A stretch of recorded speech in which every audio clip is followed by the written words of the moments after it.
chapters of 2 Samuel, we see David becoming king over Judah. And what happens is Saul's kingdom collapses after his death.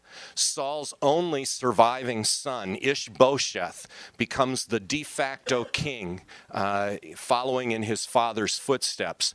But while Ishbosheth is ruling in the north, David is gaining more and more control and influence in the south. Ishbosheth basically over a period of a few years finds his own grasp on power rapidly diminishing. And much of that has to do, first of all, with his own father's death. Saul's death at Mount Gilboa threw Israel into a time of great loss and great sorrow. The Philistines moved further into the hill country than they had been in many years. Ishbosheth was actually forced to leave his father's hometown of Gibeah on the western bank, or western shore, I should say, of the Jordan River, and move to the eastern side of the Jordan River to try to hold the kingdom together. And what we are told by the author of 2 Samuel is that as the months progressed, Ishbosheth lost more and more influence, and David's influence rose greatly. Finally, Ishbosheth is murdered, and with that, the kingdom of the north, Israel, is delivered into David's hands, and all Israel then recognizes him as their king. And so at this point, as David becomes king over all Israel, he takes several very important and strategic moves. The first move is to conquer the city of Jerusalem. And this is a very important action by King David, guided by the Lord, by the Holy Spirit. He chooses a new capital for the nation, the northern kingdom. The tribe of Benjamin that had produced Saul, and then the other tribes that were north of Benjamin, that became a separate entity itself. And so when David chooses Jerusalem as his capital city, he's trying to find a place that had not been ruled by any of the tribes prior to this and could now be the center of a unified nation.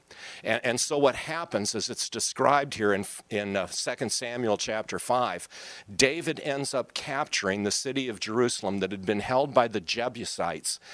He does it through an incredible strategy. What the text tells us is that David's men got into the city through in Hebrew it's called the tzinor, often translated a water pipe. It was an impenetrable fortress up until that time, but when Joab and Israel's army managed to basically shinny their way up through the tzinor, through the water column, they were able to get into the heart of the city and capture it. David did what seemed to be impossible. The Jebusites boasted and said, even the blind and the lame will be able to keep David out of the city. And in reality, they snuck in from underground, and it was a remarkable, remarkable victory. By the way, you can still see much of that underground series of tunnels and fissures below the ancient city of David to this day. Fascinating stuff to behold. And if you are not squeamish and not one who is particularly bothered by claustrophobia, it's fascinating to climb around through there. Anyway, David takes the city of Jerusalem, makes it his capital, and immediately then moves the Ark of the Covenant to Jerusalem. And in this way, he not only has a political capital for the nation, but fulfills what God had promised through Moses some 400 years earlier, namely that he would cause his name to dwell in a place to be named later. And it's so fascinating when you read the Torah, time and again, the Lord says, when you get to the land that I am giving you, when you get to the promised land, there will come a day when I will tell you the place where my name is to dwell. And it's during David's reign. 3,000 years ago, that Jerusalem is designated as that place. And it will become the heart of the Jewish nation, not just in David's day, but to this day as well. And for devout Jewish people throughout the centuries, particularly for devout Jewish people throughout the centuries who had been scattered around the world, the comment that was always made is, next year in Jerusalem. Jerusalem, the capital city, but also the place where God's name would dwell and the place where David's son Solomon would build the temple. And so in those early months of David's reign over all Israel, he consolidates rule. He binds the nation together in a way that they had not seen since the time of Moses. And he establishes Jerusalem as Israel's capital and as the place where the living God will be worshiped and honored and glorified. David, as we said last time, had a heart for worship. David was a man after God's own heart. And at the heart of his administration was not simply rebuilding the country after the disaster of Saul's death. At the heart of his rule was restoring true religion in Israel, to worship God as we have been told to worship him, to go back to what was said to Moses some 400 years earlier. With that, then, David continues to develop his reign, to expand the nation. And what we read in chapters 6, 7, 8, and so forth is David conquering the enemies of the people of Israel. And all of a sudden, what had formerly been an empire in the, lightest sense of the word, that was merely confined to the hill country in the heart of the nation, all of a sudden, David's nation and empire becomes a very large and vibrant one. He expands, pushes the Philistines back, defeats them in some very powerful battles, defeats the Ammonites, the Moabites, defeats what we would today know as the Syrians, extends Israel's power all the way north to the Euphrates River. And under David, during his 30-plus year rule over all Israel, the nation becomes a powerhouse in the Middle East. And it already occupies some of the most important real estate in the world. Now it has an army that is incredibly strong, incredibly skillful, led by a man who was a military genius. David was a brilliant warrior, a brilliant man in many different ways.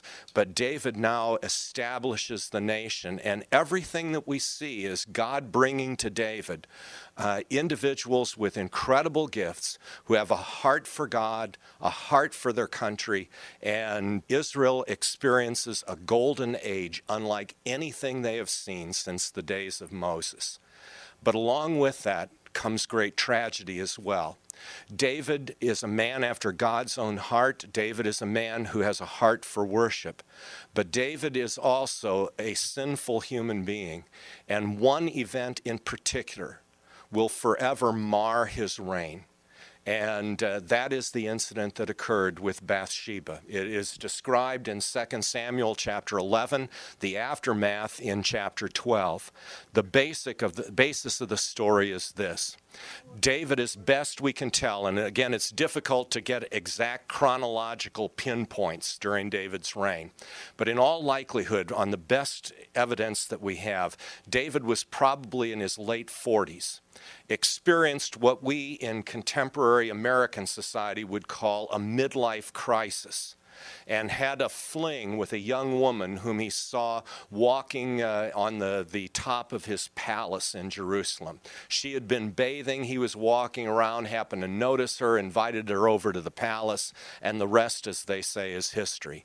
By the way, one rather remarkable discovery that has only come to light in the last several years and has only been opened to the public in the last 2 or 3 years is the discovery of what may well be David's palace. Up until just a couple of years ago, you were not allowed to go in there. What you can see is a palace that has been unearthed by a brilliant Israeli archaeologist by the name of Eilat Matzer. Eilat Matzer is the granddaughter of Israel's preeminent archaeologist, the man who really put Israeli archaeology on the map in the late 1940s and early 1950s. But Eilat Matzer, several years ago, uncovered what she and many others believe to be the palace of King David. It's located exactly where the biblical text would suggest it's located. You have to go underground to get to ground level of David's day, but you can actually walk on a metal walkway that allows you to look down into what remains of that palace. And what's so fascinating when you go through there, as you realize if the identification is indeed correct, then you are actually walking through the place where David was when he first saw Bathsheba. You're also walking through the place where David was when he repented. And when he wrote the words of Psalm 51, "Create in me a clean heart, O God, and renew a right spirit within me. Don't cast me away from your presence, and do not take your Holy Spirit from me. Restore to me the joy of your salvation, and uphold me with your free spirit." David goes through a time of incredible testing and a time when there are all sorts of costs to pay because of his actions. David commits adultery with Bathsheba, calls Bathsheba's husband back from battle, and suggests that he go home and have a good time with his wife. Take a nice bottle of wine and some cheese and spend the evening together. But her husband Uriah is an honorable man, and he says, I can't go home and sleep with my wife while God's people are out in the field in battle. My honor will not permit me to do that. And he ends up sleeping outside David's palace. David gets him drunk and tries to get him to go home the next night. Uriah won't do it. He still maintains his integrity. And so David writes an order saying, put Uriah in the front of the battle and make sure that he dies. Seals it up, hands it to Uriah, and says, give this to General Joab when you get back to the front. And sure enough, what happens is Uriah is killed in battle. And at that point, David thinks, it's all taken care of. Being king has its privileges. But little does he know that God has a way of knowing all things. Nothing we do is hidden from him. And in one of the most dramatic encounters in all of the Bible, after Uriah has died, after Bathsheba has mourned and has been brought to the palace and David marries her, and now we're going to just go on with life as usual, a brave prophet, David's prophet Nathan, confronts the king. And he does it in a masterful fashion, and you can read about it in 2 Samuel chapter 12. He begins by telling a story, and the story is so offensive that David says whoever did such a thing deserves to die and to pay back fourfold what he has taken. And Nathan, with incredible God-given courage, looks at King David and says, you are the man. And with that, David recognizes, I have sinned against God. He repents. Nathan tells him, well, God has forgiven you, and you will not die, but there will be consequences. And the consequences are devastating for David, for his family, and for the nation. And I know many times people hear this account from 2 Samuel chapter 11 and 12, and their first reaction is, well, God forgave him. Why does all this terrible stuff have to happen? The answer is because sin against God always carries consequences. It doesn't mean that one can't be forgiven. God is abundant in mercy. He is quick to forgive, slow to anger, but there are consequences for our behavior. And for David, the consequences, I said, are widespread and lasting. First of all, it produces all sorts of pain in his own family. And the pain we see as we look at the rest of David's story in the following years. David is now probably late 40s, around 50, and at this point, he sees one disaster after another with his family. After David's adultery and after the murder of Uriah, David finds his own son, the heir apparent, Amnon, behaving in a manner that makes dad's actions look mild by comparison. Amnon ends up raping his half-sister Tamar and then kicks her out of the house. And he's just basically following in his father's footsteps, satisfying his own lust rather than being faithful and obedient.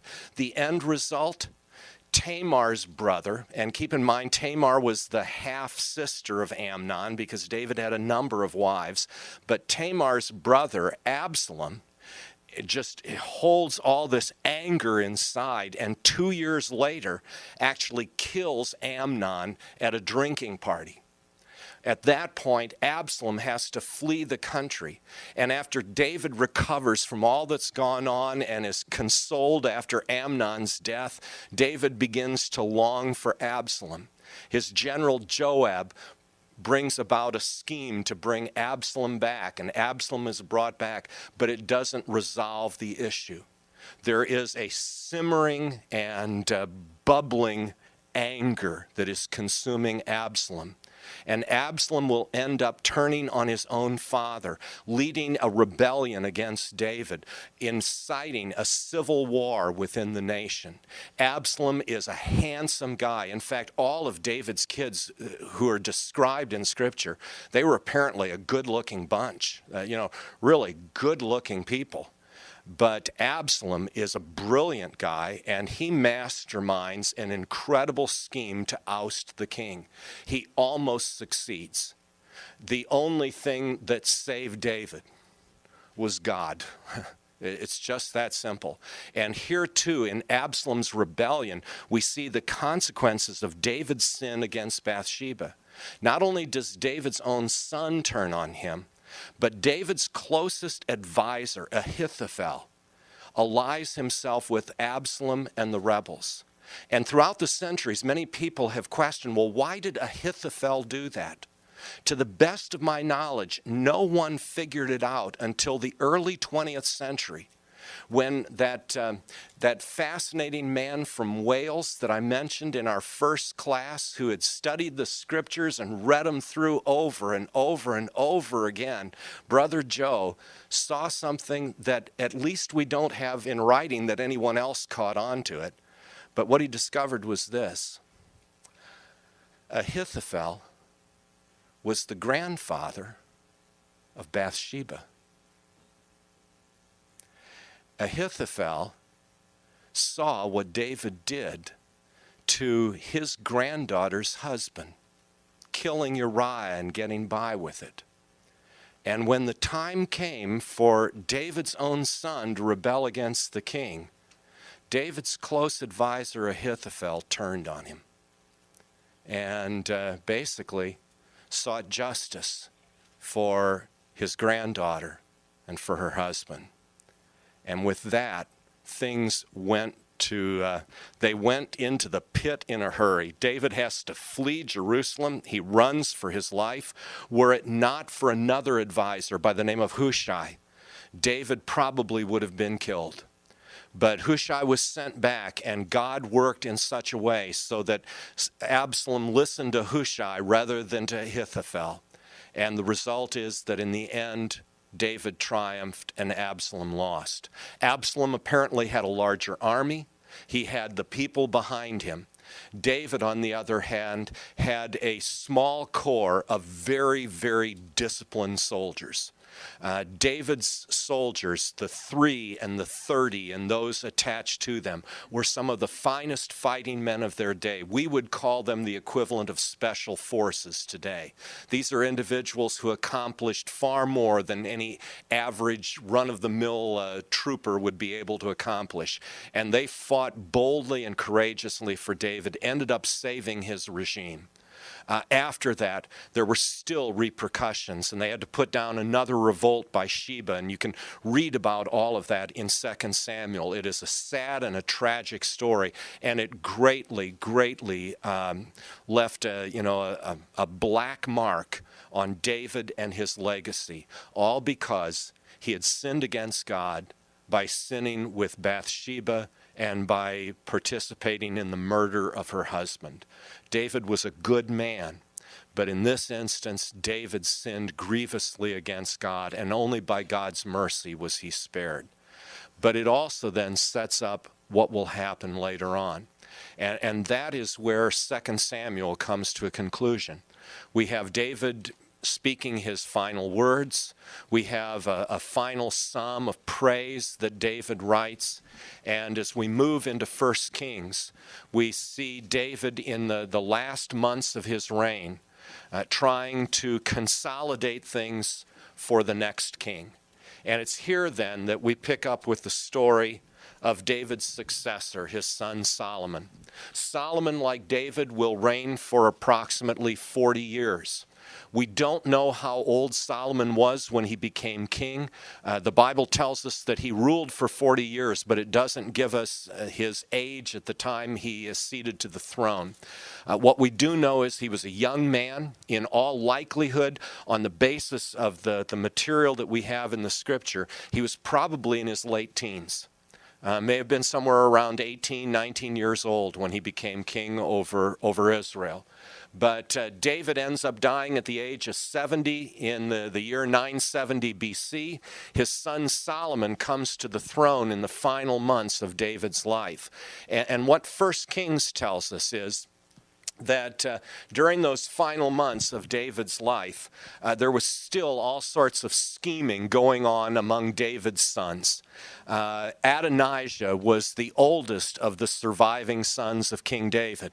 Although the Lord had made it clear that Solomon was to be David's successor, Adonijah felt that, he had the rights because he was the oldest brother still alive, and he began to gather around him people who supported him, and he got some pretty strong support. His support included the high priest, Abiathar. It included the general of Israel's army, Joab, and a whole host of other leading people.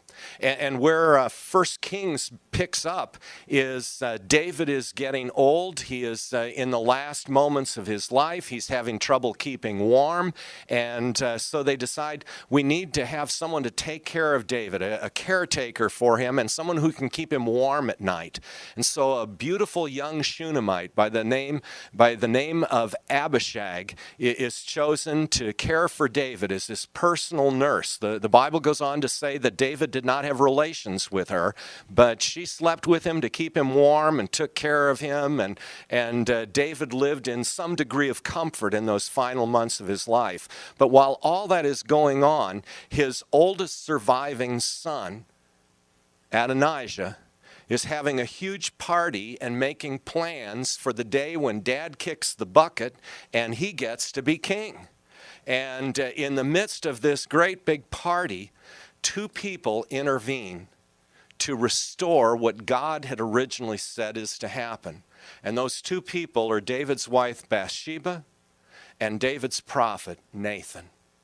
And together they resolve that they will go to the king and make sure the king realizes what's going on behind his back.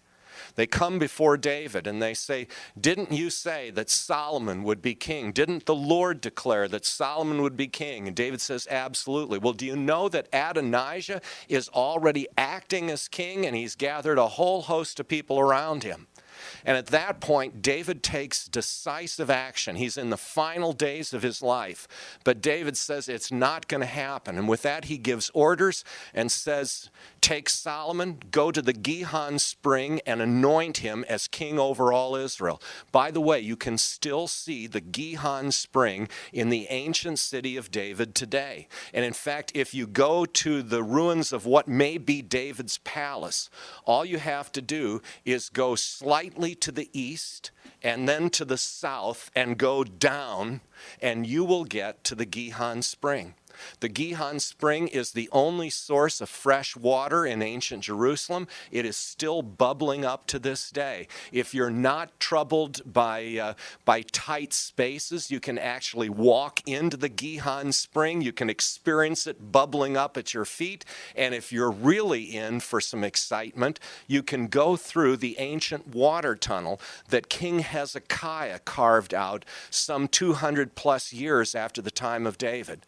It is is called Hezekiah's Tunnel. It follows some natural clefts in the rocks underneath the ancient city of David, and was also chiseled out by Hezekiah's engineers. It stretches for about a third of a mile underground. In some spots, it's relatively roomy, enough room so that your shoulders can go from side to side without rubbing the wall, and you can look up with a flashlight and see 20, 30 feet above you. In other spots, though, you get to points where you have to bend over and kind of twist like this to get through, and the whole time there's water from the Gihon spring pulsing at your feet. In the rainy season, it can come up to your hips, and so like I said, if you're not into claustrophobic activities, this is not a place you want to be, but you're actually walking through incredible biblical history as you do it. And so Solomon is taken to the Gihon spring. He is anointed as king over Israel. They blow the shofars. There's all sorts of celebration. Meanwhile, Adonijah is having his party, and they hear this ruckus, and they say, "What's going on?" And the word comes, "Solomon has just been anointed king by your dad." And at that point, damage control sets in. All of those around Adonijah think, "I'm out of here." They leave the party. I mean, the place empties in an instant, and everybody tries to make sure that they are going to be in good with the new king. Adonijah, however, does not give up his desire to be king. And he comes up with a rather interesting plan that you can read about in 1 Kings chapter 2. He actually goes to Solomon's mom, and he says to Bathsheba, "I was this close to being king over all Israel. Could I have a consolation prize?" Now, that is not a literal translation of the Hebrew, but that's what it means, basically. He says, "Can I have a consolation prize? Could you check with the king and just ask him, could I have Abishag, that beautiful Shunammite young lady who was taking care of King David up until he died, could I have her as my bride?" It's the least you could do, because after all, I was that close to being king. And so Bathsheba goes to Solomon and says, "I have a request I want to bring to you." Now, over the centuries, people have debated, did Bathsheba fall for that? Or was she being incredibly, incredibly strategic? I lean toward the latter. She doesn't tell her son what to do. She just says, "Here's what's happened. What do you think?" And Solomon is still a very young man, like I said, quite possibly in his late teens. When he hears that his older brother, who did come this close to being king, wants to have David's concubine as his own wife, Solomon knows what's going on. This is a palace coup. And he says, "I may as well give him the kingship right now." Because you see, in the ancient world, if you took the wife of the former king, it meant that you now had his authority. And that's what Adonijah is looking for. He is looking for political influence, and this would be a huge, huge victory. And Solomon says, "Not going to happen." And he gives the order, and Adonijah is killed. And Solomon now begins to establish his kingship in some very dramatic ways in those first few months of his reign. After taking care of Adonijah, he removes two other people from office whom David had held on to, but David knew they were not good. One of them is the high priest, Abiathar. Abiathar had been with David from the time he fled from Solomon. But Abiathar was a descendant of Eli. And if you will recall, Samuel had prophesied to Eli, "Your sons are not going to remain as high priests, and there will come a day when God will raise up a righteous priest, and you folks will no longer be in positions of power." And so Solomon tells Abiathar, you are now into exile. You can remain in Israel, but you are no longer going to be high priest. And in his place, he replaces him with Zadok, a man who had a real heart for God and had been a great supporter of David and now of Solomon. In addition, Solomon gets rid of Israel's general Joab, who was a murderer. I mean, apparently a brilliant strategist, a capable administrator, but a vicious, vicious man. Joab had murdered two of Israel's leading generals, Amasa, Abner, had killed them brutally. David was unable to deal with Joab. Joab was actually a relative. Joab was his cousin. But David said, I can't control this guy. And Solomon does. Solomon says, he's a murderer, he's going to die. Joab runs and grabs the horns of the altar, and Solomon, in effect, says, not going to work. And with that, he sends Benaiah, his right-hand military man, to deal with Joab. And Joab is killed. And at that point, Solomon has established his authority. People know this guy means business. He may be young, but he is consolidating power. But Solomon does more than consolidate power. Solomon has a heart for God. And at this point, Solomon wants to establish what David had begun. David had already begun planning for the temple. David had given to Solomon the plans for the temple, which God had given to him. David had stockpiled massive quantities of gold and silver and bronze, of stone and wood. And Solomon knows his mission is to continue to restore true worship in Israel. And so Solomon goes to Gibeon, where the tabernacle was. Solomon goes there and offers sacrifices. It's very early in his reign. And if you would turn in your Bibles to 1 Kings chapter 3, it's very instructive to read the way Solomon begins his work as Israel's king. This is what we read in 1 Kings 3, beginning at verse 4. It says, the king went to Gibeon to offer sacrifices, for that was the most important high place. And Solomon offered 1,000 burnt offerings on that altar. At Gibeon, the Lord appeared to Solomon during the night in a dream. And God said, ask for whatever you want me to give you. Solomon answered, you have shown great kindness to your servant, my father David, because he was faithful to you and righteous and upright in heart. You have continued this great kindness to him and have given him a son to sit on his throne this very day. Now, Lord my God, you have made your servant king in place of my father David, but I am only a little child and do not know how to carry out my duties. Your servant is here among the people you have chosen, a great people, too numerous to count or number. So give your servant a discerning heart to govern your people and to distinguish between right and wrong. For who is able to govern this great people of yours? The Lord was pleased that Solomon had asked for this. So God said to him, since you have asked for this, and not for long life or wealth for yourself, nor have you asked for the death of your enemies, but for discernment in administering justice, I will do what you have asked. I will give you a wise and discerning heart so that there will never have been anyone like you, nor will there ever be.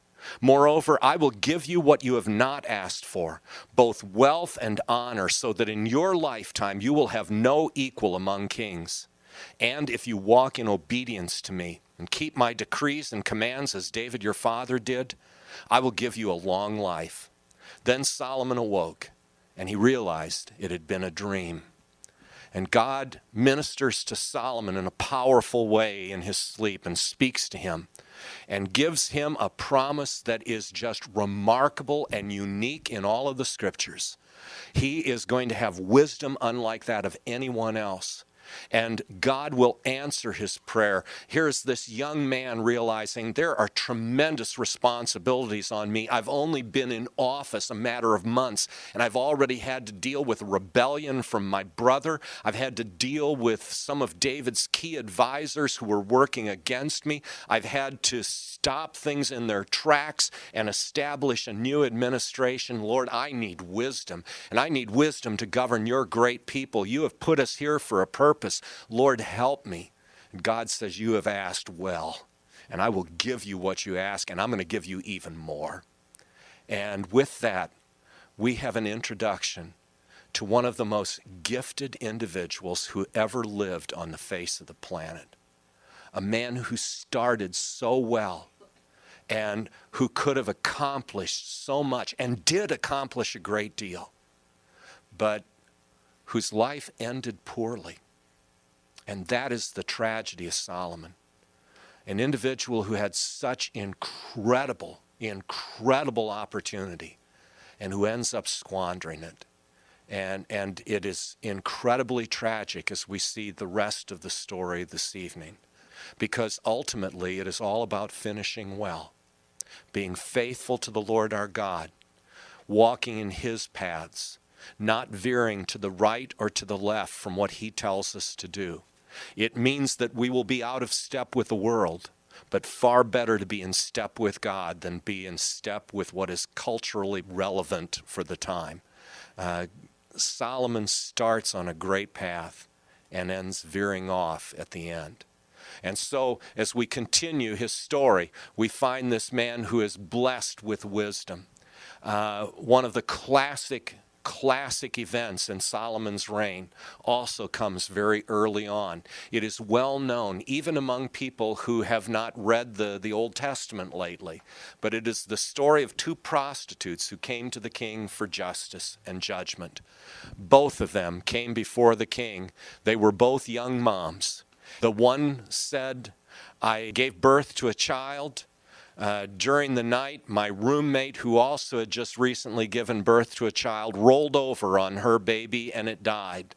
And so while I was sleeping, she switched babies, put the dead baby next to me and took my baby. And the other prostitute comes before the king and says, not so, she's lying, that's not what happened.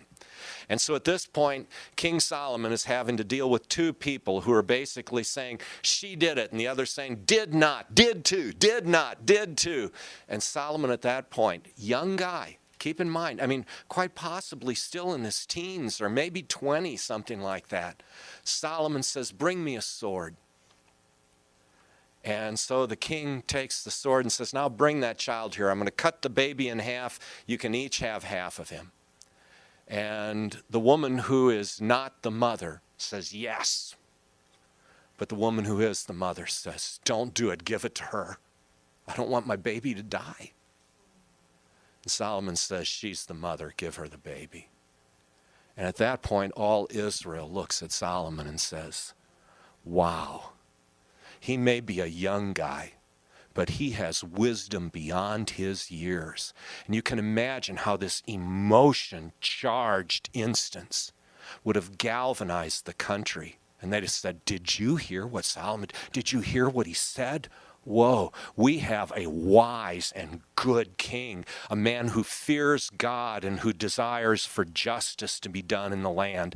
And he's starting so well. And at that point, we're told that God just piles wisdom upon Solomon. In fact, if you look here in 1 Kings chapter 4, some rather fascinating words, starting at verse 29, it says, God gave Solomon wisdom and very great insight, and a breadth of understanding as measureless as the sand on the seashore. And then it goes on in verse 32, it says, he spoke 3,000 proverbs, and his songs numbered 1,005. I mean, he is following in his father David's footsteps. 3,000 proverbs. We have only a few of those in the book of Proverbs. 3,000 proverbs, over 1,000 songs that he writes. You know, David wrote half of the Psalms, but Solomon writes 1,005 songs. More than that, it says this. We're told, he spoke about plant life, from the cedar of Lebanon to the hyssop that grows out of the walls. He also spoke about animals and birds, reptiles and fish. From all nations, people came to listen to Solomon's wisdom, sent by all the kings of the world who had heard of his wisdom. God blesses this young man remarkably. And with that, Solomon's kingdom is firmly established. And with that, Israel prospers like never before. And if you think about it, we have gone from the Israelites coming into the land under Joshua to the time of the judges when for 300 years they're eking out a living. to the time of Saul, when they're finally beginning to unify against their enemies, to the time of David, when they become a military power and a nation that has experienced revival and is worshiping the living God, to the time of Solomon now, where all of a sudden riches come pouring into the country. And in Solomon's day, the Bible tells us that silver was considered as nothing because there was so much gold. Israel experiences a prosperity unlike anything it has experienced before and unlike anything it will experience from that time on. And Solomon sees God doing remarkable things, and God uses this brilliant man to lead the country. And the nation is blessed in remarkable ways. But during this time, Solomon also continues what David had first begun, and that is the establishment of genuine worship. Solomon begins by building the temple, and in 1 Kings chapter 6, verse 1, we have one of those incredibly important markers in all of history, in all of the ancient world. It is difficult for us to date many of the events. When we find something that we can hang our hat on and say, here is a clear chronological marker. That's what we have in 1 Kings chapter 6, verse 1. It says that Solomon began building the temple in the 4th year of his reign. And we're able to date that as the year 966 BC. And it says it was exactly 480 years after Moses led the Israelites out of bondage in Egypt.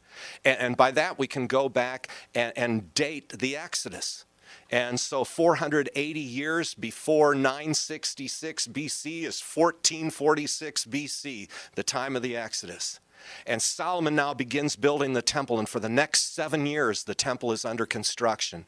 It is a massive and incredible structure made out of white marble, massive thing, covered with gold inside and out. I mean, it must have been magnificent to behold.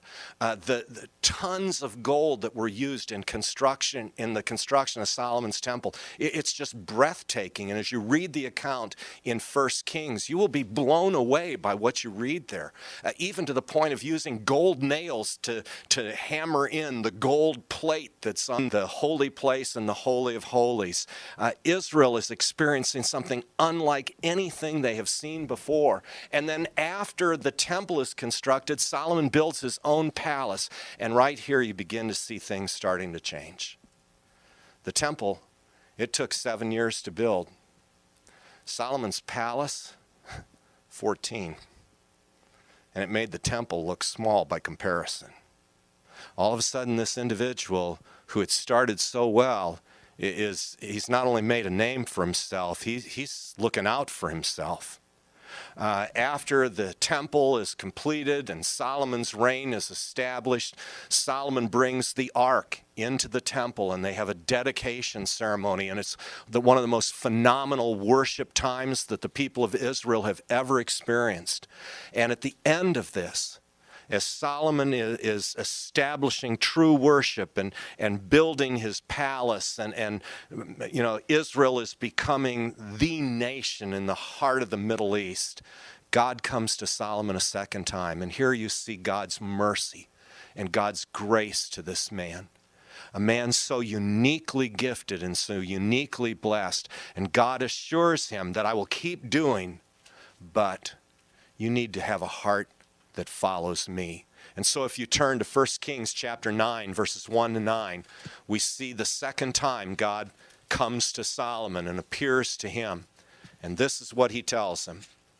1 Kings 9, beginning at verse 1, we read the following. When Solomon had finished building the temple of the Lord and the royal palace and achieved all he had desired to do, the Lord appeared to him a second time as he appeared to him at Gibeon.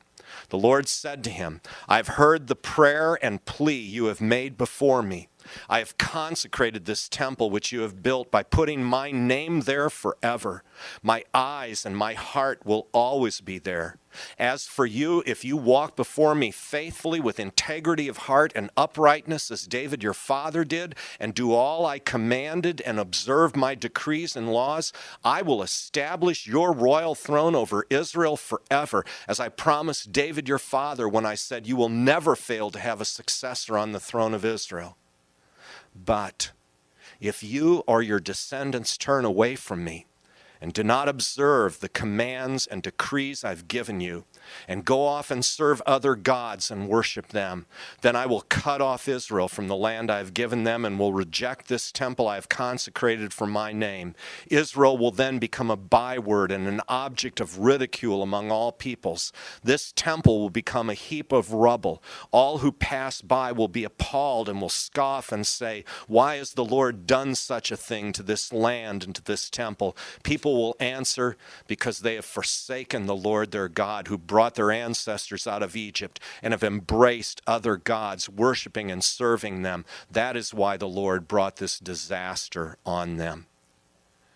And it's at this point that we see what I can only call an inexorable fall. As Solomon, having been blessed, directed, guided, and warned, sets on a path of self-destruction, personal destruction. It is seen in a number of ways, and we're going to look at a few of them here real quickly. One of the things that happens is the lean, mean kingdom of David becomes a massive bureaucracy under Solomon. And Solomon, while he brings a great deal of wealth to the nation, also sows the seeds of civil war and division. Solomon's economy is founded on four things, according to 1 Kings. First of all, on taxation, and it's easy to overlook this, but what it's basically saying is Solomon divides the country into 12 districts and says each of the districts has to provide everything that is needed for his court 1 month of the year. So 12 districts, 12 months, and they supply all of Solomon's needs. And it's a huge court. I mean, it is massive. Whereas David's court may have numbered, in the hundreds, Solomon's is in the thousands, and huge amounts of wine and food and meat are brought there. The amount of financial support is overwhelming. It's one of the reasons that after Solomon's death, the people of Israel will come to Solomon's son Rehoboam and said, your father laid a heavy yoke on us. Reduce that and we will follow you faithfully. Solomon institutes heavy taxation. He institutes labor conscription. And again, it's real easy to overlook this. In 1 Kings chapter 5, verse 13, it says, he conscripted Israelites to work in bringing all the necessary materials down from what we today call Lebanon to do all the building projects that he had going in Israel. And the way it was done is they would work for 1 month up in Lebanon and then come back and have 2 months back home. The implication that we read in Scripture is they weren't paid for this. They were just conscripted to do it. Now, you can imagine how well that played. Okay, honey, I got to leave for a month, and I'm not going to get paid, and I'm going to be doing this work for the king, but I'll be back in a month, and then we'll have 2 months together before I have to go off again, And it's thousands of people who are conscripted. He also receives a great deal of foreign tribute, and kings and local rulers from all over the Middle East bring huge amounts of wealth to Solomon in tribute, and finally establishes massive trade, including, I might add, a huge fleet of ships, and the Hebrew literally calls them ships of Tarshish. And that word Tarshish actually means to refine metal or to smelt things. These appear to be ore ships.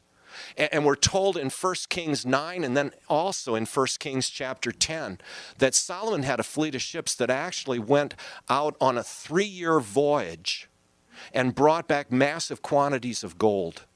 And people have wondered, where did they go? There have been all sorts of suggestions. The view that has been widely held is that they went to the southern end of the Arabian Peninsula, the area around modern-day Yemen, which is very much in the news, and got the gold there. The only problem with that's not a 3-year journey. Others have suggested they went as far as India. And that does kind of fit with the description of what they brought back as a very real possibility. But there is another possibility, and that is they went further still. In fact, when explorers in the 16th century AD, explorers discovered some islands in the South Pacific, and those islands were named by 16th century explorers, and they were called the Solomon Islands, because they thought perhaps this is where Solomon's fleet went to get the gold and bring it back over a 3-year period. Others have suggested something that at first glance seems absolutely ludicrous, but recent discoveries suggest it's not beyond the realm of the possible. And that is that Solomon's fleet did what we know the ancient Phoenicians, who were Solomon's allies, did, and that is they got all the way to the New World. In fact, up in the Iron Range, and in the UP of Michigan, archaeologists have uncovered the works of ancient miners who came from the Middle East and who mined copper in huge quantities and brought it back. Stuff that long before Columbus and Leif Erikson, they were coming over here. Some have gone so far as to suggest that Solomon may have had his ships sailing to Central and South America, to the Incas and the Aztecs to get gold, and that the accounts that those people told of people of light skin coming from God may actually be Solomon's voyages and Solomon's sailors. What we do know is Solomon became incredibly wealthy. Is Solomon, first of all, demonstrating his authority and will and brilliance to one of the great rulers of his day, the Queen of Sheba, who came to visit. It is an iconic story and account in 1 Kings chapter 10. And she said, "What I heard of you, nowhere near as magnificent as what I've seen here." But along with that, Solomon became enamored of foreign women. One of the things that Moses had been told by God in the Torah is that when the people of Israel have a king, that king should not take for himself foreign wives, or they will take him away from the living God. And the Lord made it very clear that the kings were not to be like other kings. In fact, in Deuteronomy chapter 17, verse 17, God says that so clearly. If they take a lot of foreign wives, they're going to take their hearts away from me to worship other gods. And that's exactly what happened in Solomon's reign. And so this is where we end tonight. 1 Kings chapter 11, beginning at verse 1. King Solomon, however, loved many foreign women besides Pharaoh's daughter, Moabites, Ammonites, Edomites, Sidonians, and Hittites. They were from nations about which the Lord had told the Israelites, "You must not intermarry with them, because they will surely turn your hearts after their gods." Nevertheless, Solomon held fast to them in love. He had 700 wives of royal birth and 300 concubines, and his wives led him astray. As Solomon grew old, his wives turned his heart after other gods, and his heart was not fully devoted to the Lord his God as the heart of David his father had been. He followed Ashtoreth, the goddess of the Sidonians, and Molech, the detestable god of the Ammonites. So Solomon did evil in the eyes of the Lord. He did not follow the Lord completely as David his father had done.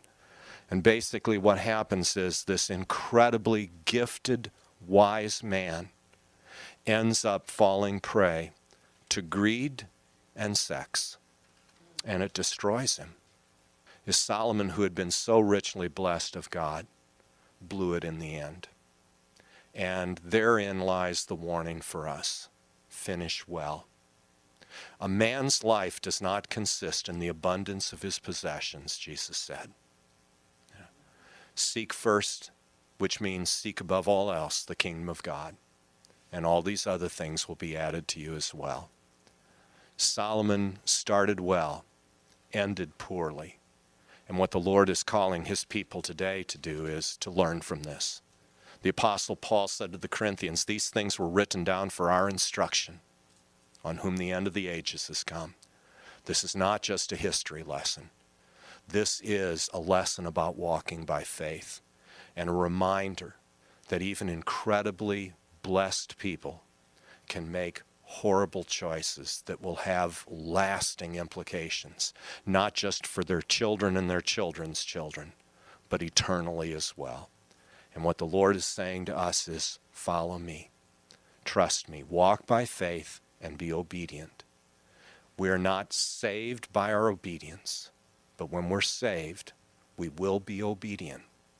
And that's what the Lord calls us to. And Solomon is a great lesson for us in that matter. And that's where we need to end. Our time is up. Let's close with prayer. Lord our God, we are humbled by your brilliance, your goodness, and your mercy. We're also overwhelmed by what we see in your word. Lord, may we apply these things to our hearts. May we have a heart after your heart. May we be like David, an individual who truly was a man after God's own heart.